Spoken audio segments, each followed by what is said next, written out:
算如何处置我？押赴京城，进京面圣。你僭越皇权多年，现下倒是想起头上还有皇帝了。令家的江山，早晚败坏在你手中。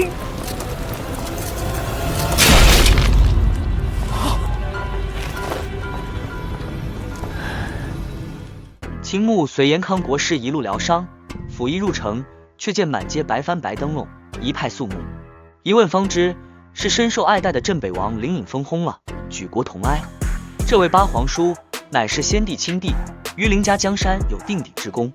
秦牧闻言，若有所思地看了延康国师一眼，国师面露悲痛，言称当去王府吊唁。秦牧压低声音问：镇北王为何会反？国师轻叹：他不是反皇帝，是为了他林家的江山反我。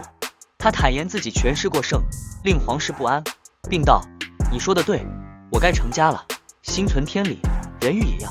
二人分别，国师回府更衣，他心思缜密，未走正门，悄然跃入府中，却立刻察觉不对，府内禁制虽在，却死寂无声。他连唤老仆扶老与门下神医小毒王府元清，皆无回应。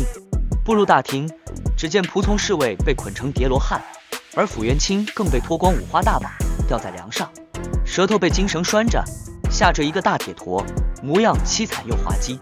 国师见光一闪，斩断绳索，放下众人，解开他们身上的封印，沉声问缘由。府元清羞愧道：自己什么都没看见就被封印吊起，舌头也被拉出挂上重物。仆人们也惊恐地说像是闹鬼。国师摇头：不是鬼，而是那人的速度太快，快到了你们连看都看不到他的地步。能如此无形无影潜入他府中的，唯有那位天下第一神偷瘸子。此人定是趁他不在，来取回当年被他斩下收藏的那条神腿。他带众人来到库房，门外封印完好无损。府元清刚松了口气，国师却叹道：幻影无形，偷天换日，何须解开封印？推门一看，果然库房已被搬得空空如也。原本挂着一幅天图国太子所绘剑神被剑图的墙壁上，如今贴着一张歪歪扭扭、字迹丑得惊人的留言：国师，我的腿我拿走了，你收藏的宝贝儿我笑纳了，你家仆人我帮你照顾得很好，不用担心。对了，你的床我睡了，睡醒之后还在你床上拉了一堆粑粑，还给你在书房里泡了一壶香喷喷的茶。咱们恩怨清了，不用谢我。国师面色阴沉，即回卧房，掀被一袖，臭气熏天，忙令老仆扶老将床褥全部扔掉。又至书房，茶壶内香茶黄澄澄一片，骚气扑鼻，气得他袖子一卷，全扔出窗外。脸色铁青，混账，拿走自己的腿倒也罢了，还在我府中吃喝拉撒睡，坏我清静。更现实的问题接踵而至，扶老禀告家中钱财所剩无几，国师自己俸禄本就不丰，此次出行带走了大半，留下钱财还需应付各府人情往来。前几日太后寿辰的贺礼已被嫌寒酸，如今镇北王丧事又需备礼，竟是捉襟见肘。他环顾府邸，家中陈设简朴，并无值钱古玩可当，所藏稀奇之物偏偏刚被洗劫一空。想预支俸禄或向同僚借贷，皆因面子或旧债未还而难行。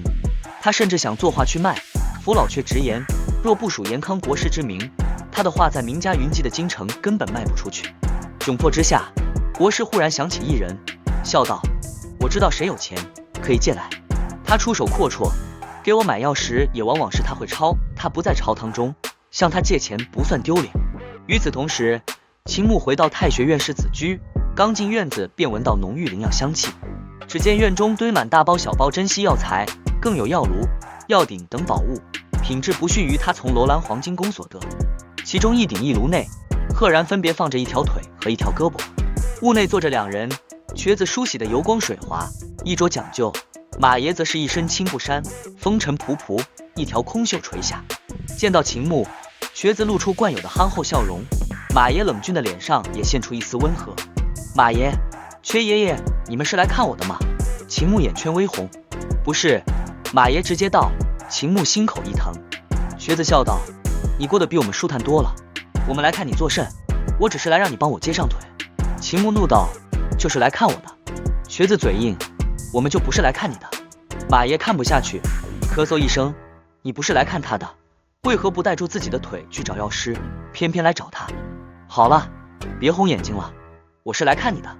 瘸子这才得意洋洋承认，并炫耀自己刚从国师府拿回了腿，还把国师府照顾了一番。马爷打圆场，道出实情，瘸子腿在国师府离秦牧最近，而马爷自己则是从万里之外的大雷音寺专程赶来。两人嘴上刻薄，却用行动表达着对捡来的孩子的牵挂。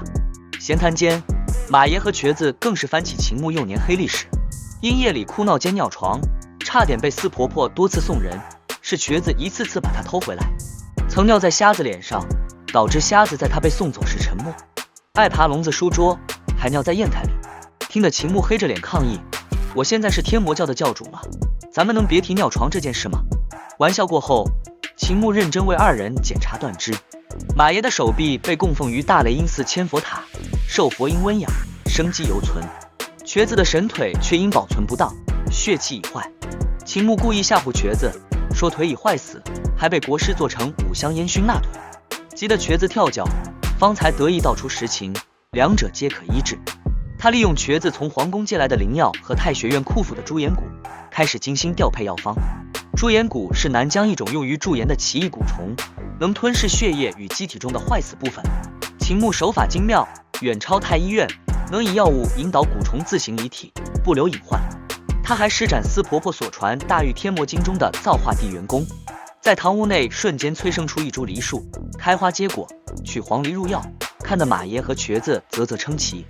正忙碌时，胡灵儿通报延康国师来访，秦牧一惊，连忙关好堂屋门。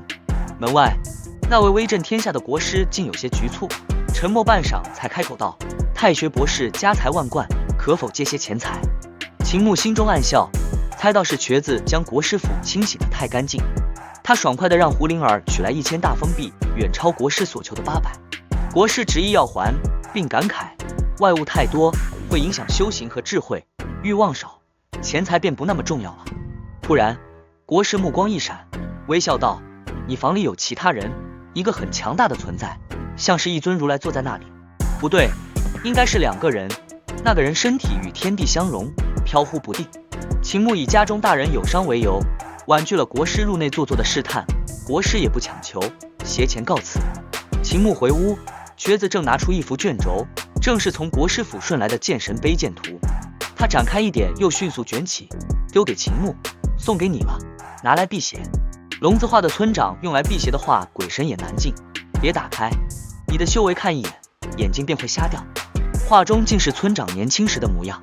马爷说，聋子与哑巴关系最好，哑巴离村后，他料定聋子也坐不住了。秦牧心中温暖，明白村里的老人们正以各自的方式陆续走出小村庄，来到他身边。后续几日，秦牧专心为二老疗伤，朝廷的封赏也接连而至。他连收3道圣旨，官升正五品上的中散大夫，却只是个有名无实的散官。皇帝显然对他这位天魔教主心存忌惮，不予实权。秦牧波澜不惊，将圣旨随手丢入西屋，继续自己的修炼。他专注于5药境界最后的振兴君神话。此前他已练成其他4药星君形态，唯独振兴君难以圆满。此刻他吞吐土药心力，身躯化为人首蛇尾之象，高达2-3丈。更奇特的是，其背后竟浮现2扇紧闭的虚幻门户，手中也多了一卷书的虚影。无论是门上门楣，还是书中文字，都模糊不清，字形古怪，似蝌蚪文，又似日月重鱼，与他所知任何文字皆不相同。秦牧心生一窦，若此门此书是修炼振兴君的普遍现象，为何延康国师从未提及？难道唯他独有？就在他凝神思索之际，一个厚重充满魔性的声音陡然在他脑海深处炸响：别胡思乱想了，这是幽毒文字，你这等渺渺细弱的生灵，怎么可能认得幽毒文字？秦牧瞬间毛骨悚然，汗毛倒竖，那声音仿佛看穿了他所有伪装，带着戏谑的笑意，继续道：装，你还在我面前装多久？我借你的眼睛来查看延康国师的战斗技巧之时，你不是已经认出了我吗？兜天之主的幻魔者，潜伏已久的都天魔王亦是于此，正是苏醒。